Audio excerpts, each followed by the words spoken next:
Alright, here's another video, as promised, where I am working on color. This one, I finish up Lucas, and I also start on, I think I get all of Owen done, Claudia, and then I start on Aiden, so I get a good number of the characters. My coloring process for these guys is not very sophisticated. It starts with like basically coloring under the lines. Just create a new layer, throw it under the line layer, and then just start throwing on colors and layering them beneath the lines. I don't do a ton with value. Like I have some highlights and some shadows, but I don't really push the contrast all that far. I thought about it, but for these pictures, like, because this is just like an overview of the entire like Ritter family, I didn't want to like go into huge amounts of details. It was almost more like concept art than it was like a detailed illustration. But it was a fun project all the same. I kind of tear myself between writing and drawing these characters. I enjoy both a lot, but writing ends up, I feel like when I'm writing, I have these moments where it just flows, and it flows in a way that drawing doesn't really seem to, at least for me. Maybe I'm just not good enough at drawing. Maybe it will flow. Maybe I'm not as good at writing as I think I am. But I enjoy both activities an awful lot. I kind of enjoy writing more than art. That's not always the case. One of my friends, she was telling me that like she enjoys writing a lot. She's been writing for years, but she can't do art for beans. She says she's tried, but she just can't really get into it. She doesn't really enjoy it. I actually started with drawing because I could just sit in class and like draw on the back of class handouts and stuff. You know, it was just like pencil and paper at that point. I didn't get into digital until much, much later. And even when I first started getting into digital, I was just using my I was using my mouse. I wasn't. I didn't even have like a tablet or anything. I don't have a display. I think they're called displays, where it's like a monitor that you draw on. I think that I'd have to look it up again, but I think those are called displays. I just have like the Wacom like Intuos 4, I think, which is, it's not a screen. It's just a normal tablet. So I'm still having to look up at the screen, my monitor, while I'm drawing down on the tablet, which was, you know, it is a little unintuitive at first, but you can get used to it. I mean, I did. Everything I've heard, though, is that like getting the display and drawing on the display is much, much better, and that I should invest in one. They're expensive though, because you're basically you're basically buying a whole new monitor for your computer. And I do have two monitors, so replacing one with a display would actually be good. So anyway, the characters, the Ritters, they're all vampires. They're all supposed to be kind of pale, but I don't want them all to be like paper white. You know, I like having variations in you know, character designs and stuff like that.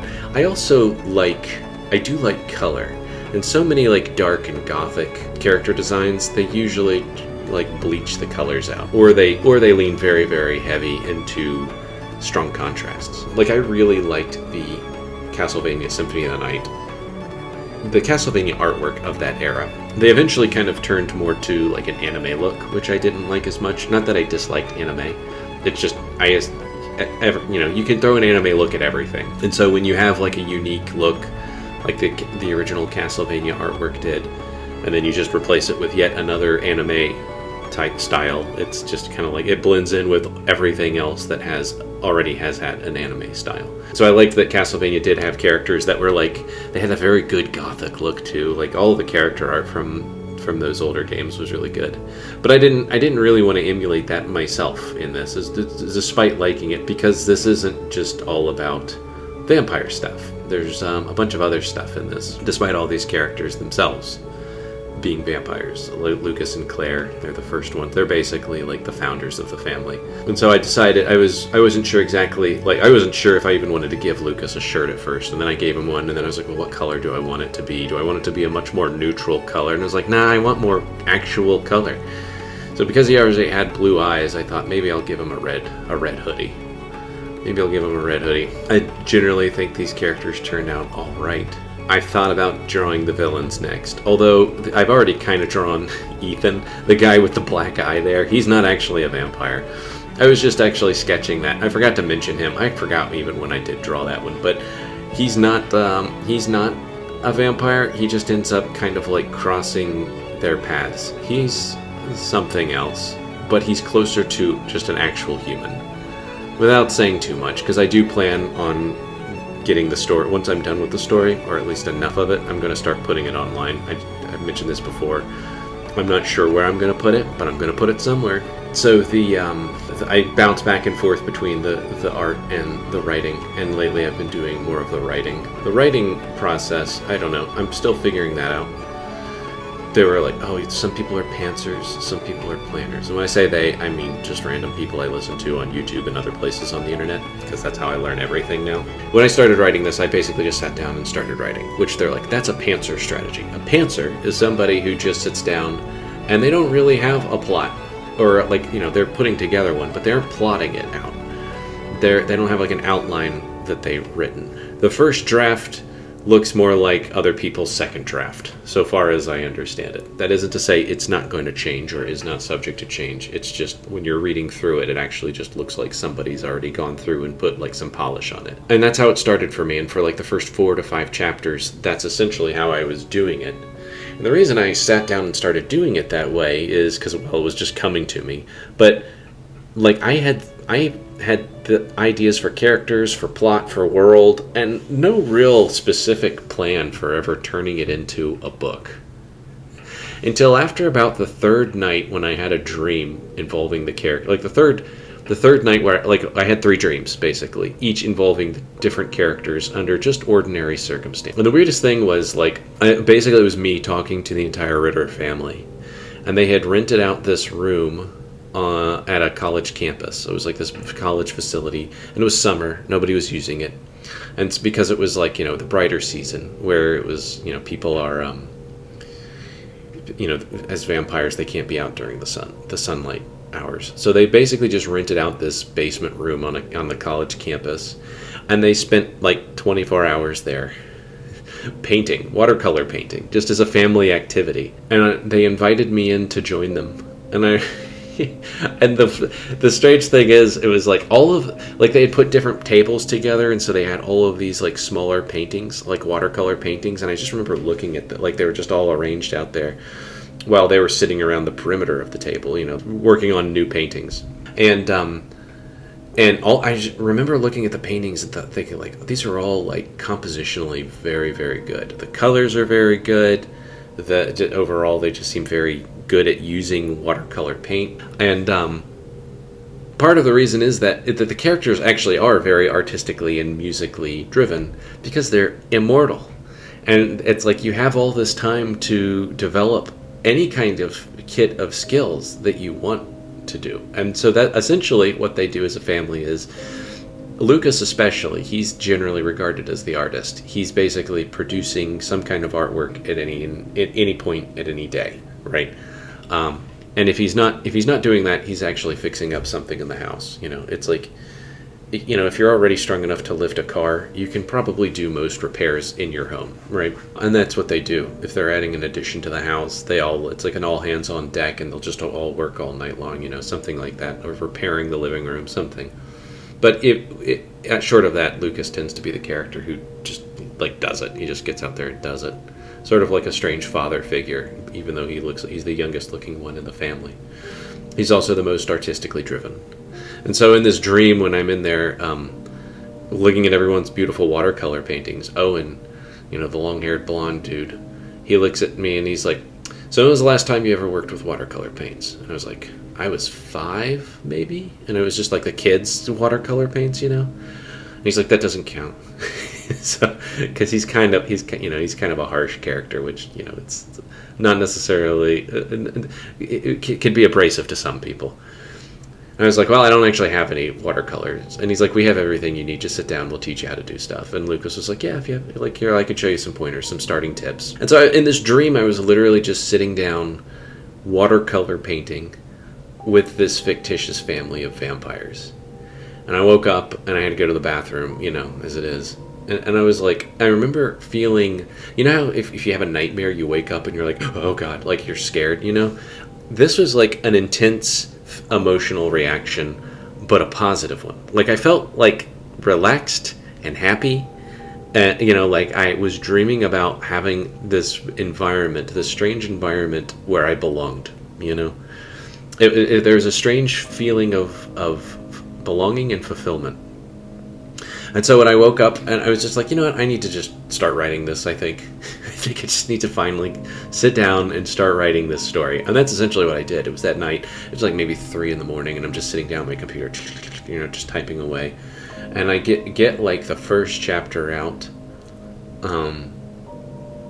with much greater ease than I would have anticipated. Even the second chapter, like the first 3 chapters flowed really, really well. It was probably about the 4th chapter things tripped up and slowed down, and by the 5th chapter I was like, okay, I might have to switch gears here, because I'd been watching things and everyone's like, oh, are you a planner or a pantser? And I was like, well, I guess I'm a pantser. And they're like, here's how pantsers write. I'm like, okay, I guess I'll just keep doing it. And at first it worked out that way, but then it was just like I had way too many, it was like spinning too many plates, you know. And I was like, all right, I need to sort some of these ideas, because some of these ideas are going to have logical consequences that are going to interfere with some of the other ideas, and I need to have a sense and a plan for how those things interact at a later point. I don't want to right. And so that's when I just started sitting down and writing an outline, or first actual rough draft, right?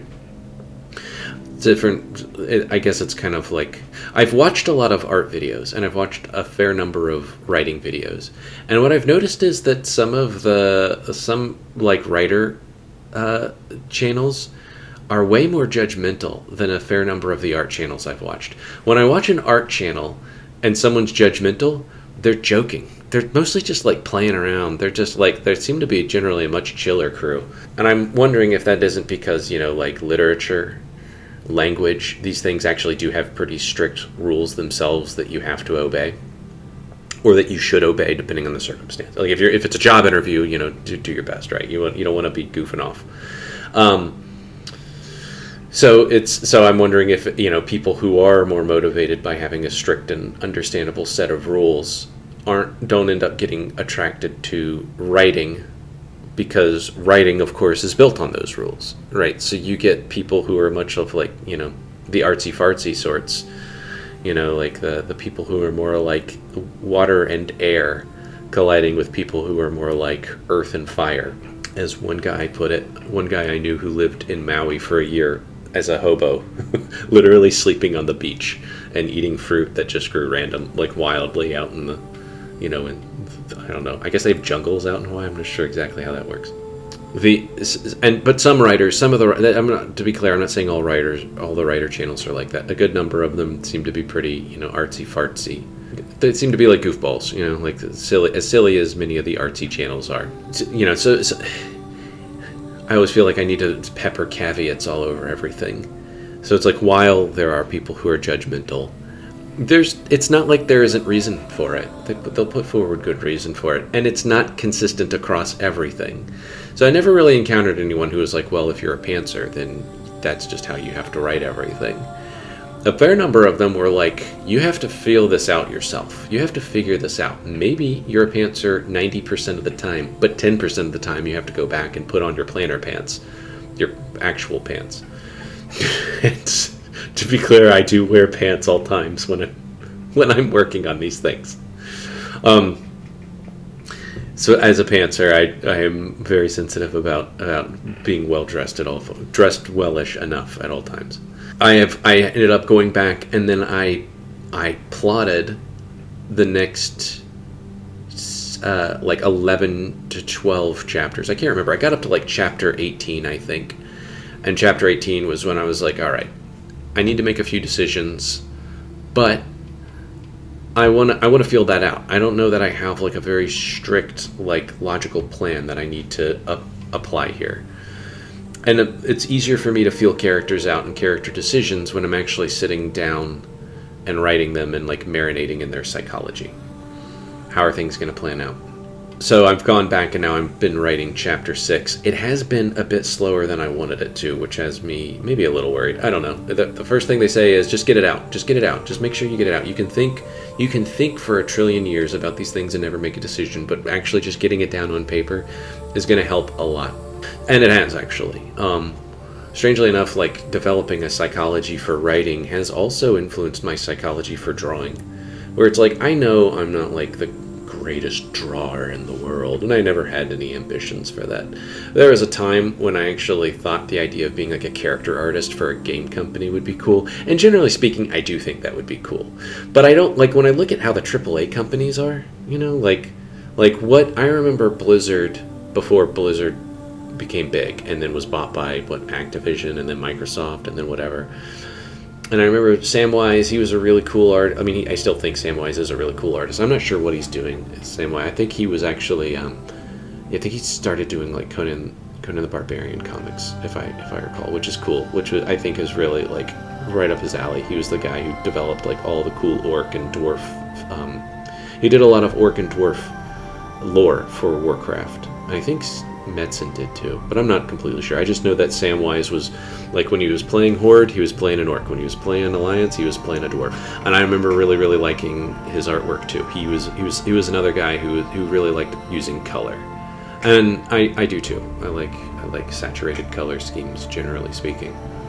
But like, I've talked to professional artists who worked for Blizzard and worked for Riot and worked for these big game companies back in the day that put a lot of emphasis on their artwork, their promotional artwork materials, and it was just like it sounded like something of a nightmarish working environment.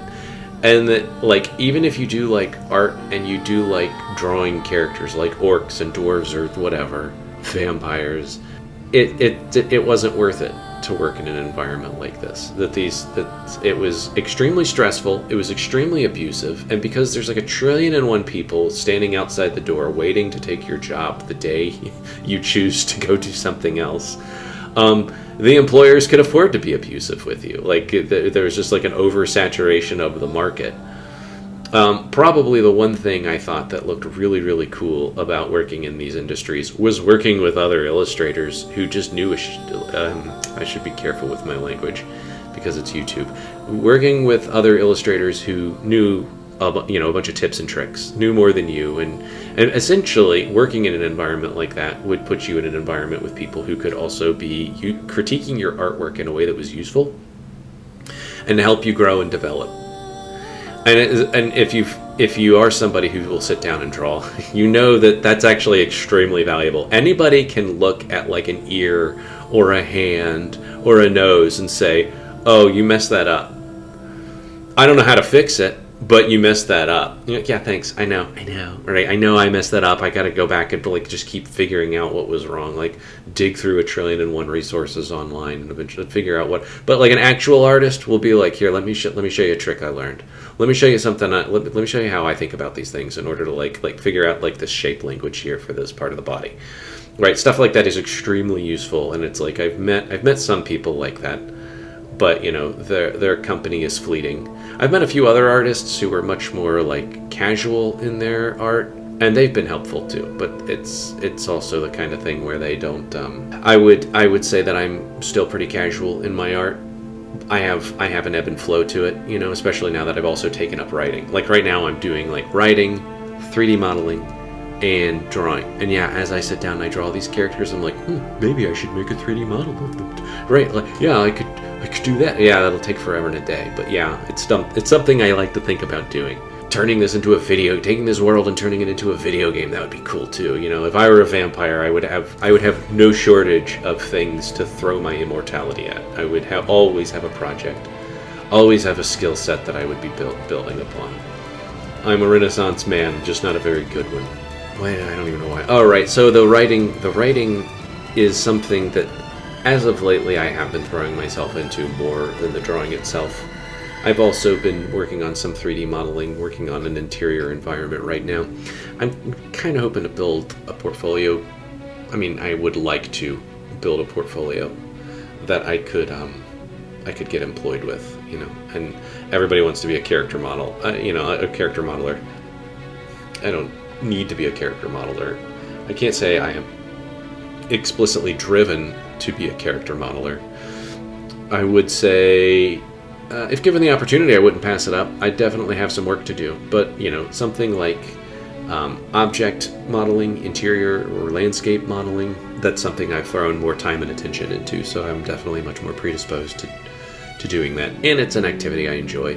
Even if it's not explicitly like drawing and creating worlds and writing stories and stuff. Like, I love the idea of being able to make a living off of that. I just know that in the world, like creative industries, the way these things work is it's like momentum can be capricious. And by that I mean, the things that are popular just become more popular. And it's like whatever sets that off is luck.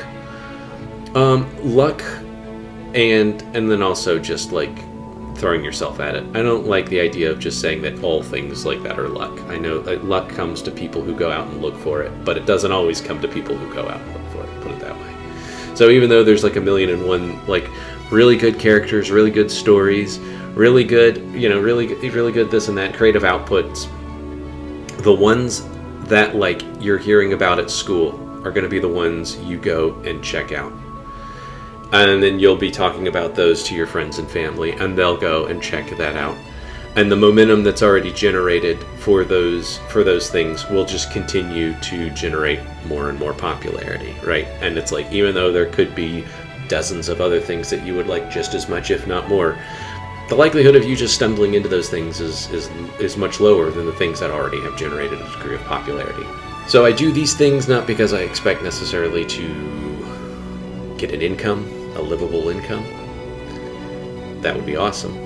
But I do them because I love to do them. And as I was saying with the dreaming, like after the third dream involving these characters, I was having conversations with them, like as if they were real people. Like that was the thing that was like, they're obviously like sitting in my mind with enough detail, with enough reality in my mind to function like real people. And in a way that is actually nourishing. So I was like, well, that's it. I've got to do it. I've got to sit down. I've got to start writing this. I'll put it out there. Not with the expectation of it ever becoming wildly successful or super popular, but because I want to do it and I love doing it. Whether it's writing, whether it's drawing, and even the 3D modeling. 3D modeling probably least of all, but I still like it. It's a mode of creative activity, and I've always been driven in that way, and I always will be.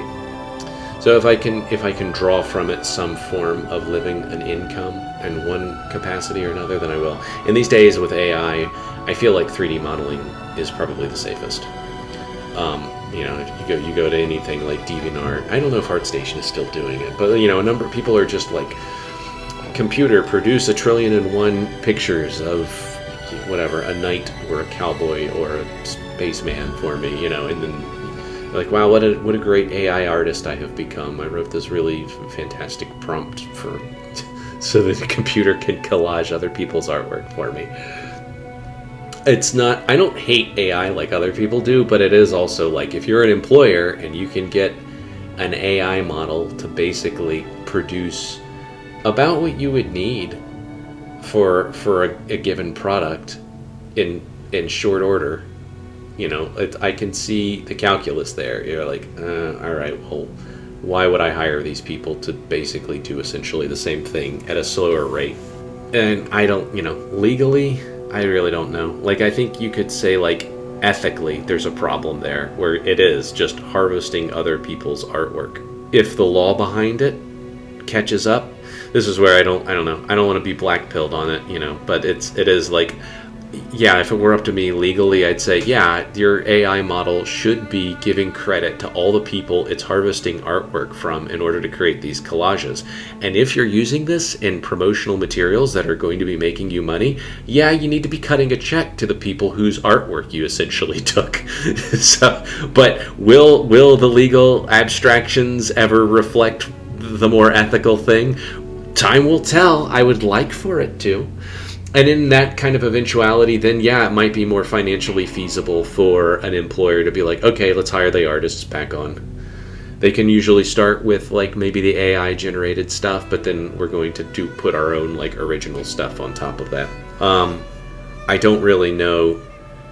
The alternative would be like to look at IP laws, which I don't know. I feel like Disney and all these other companies with lots of money, if you were to try to touch those, we're like, maybe we should just go back to not having IP laws and people can just use whatever they want whenever they want.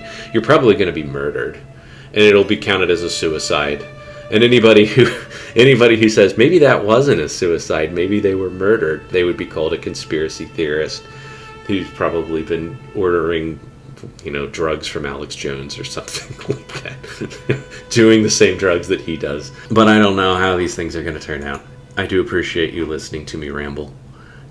I could ramble about all kinds of things, but I like to keep it YouTube friendly because I know that YouTube is like, you said something about Alex Jones, we're going to set your house on fire, right? So you have to be very, and I'm the sort of person who I'll cuss casually, so I have to edit those things out. And I'm fine doing that. I just prefer not to, but I know it's, they might, I don't know what they call it, blacklist it. They make it so that people can't see it or are unlikely to see it, even if they search explicitly for it. Stuff like that. I know that they'll do things like that. Anyway, if you have any questions, comments, criticisms, I'm happy to address and talk and think about those things. I can prattle with the best of them as long as I don't run out of water. I should be able to do it. Like, subscribe, tell your friends and family, write in a message and put it in a bottle and throw it out to sea. I'm happy to try to generate more momentum, as we were talking about here, and answering any questions. I like writing and I like drawing. I can't say I'm the best, but I'm happy to share what I know.